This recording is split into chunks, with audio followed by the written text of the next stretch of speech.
welcome back to another episode of Dinosaur Days. Today we'll be talking about the Albertosaurus.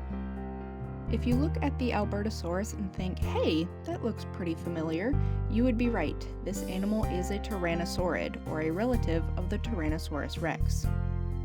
Albertosaurus is a fairly large dinosaur, but compared to other members of its family like Tyrannosaurus and Tarbosaurus, it was pretty moderate, around 25 to 30 feet long and between 1.5 and 2.5 tons. I will note that like other tyrannosaurids, Albertosaurus had a massive skull. Out of the 25 to 30 feet that made up its length, over 3.5 feet were just skull.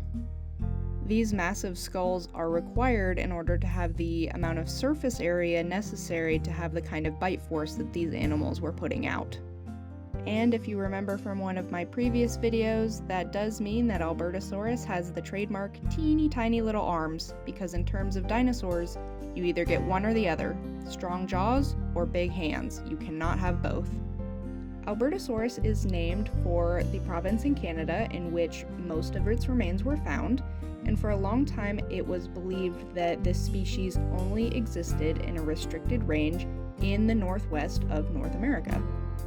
However, another species of Albertosaurus, perhaps a subspecies or an indeterminate species, has been found with a range extending down into Mexico. This is still debated today, however. There have also been issues in differentiating Albertosaurus from its closest relative in the Tyrannosaurid family, Gorgosaurus. Throughout history, there have been claims that these are the same species, one is a subspecies of the other, etc. Although right now, Gorgosaurus and Albertosaurus are considered separate species. Honestly, there's not a ton else that I find super interesting about Albertosaurus, unfortunately.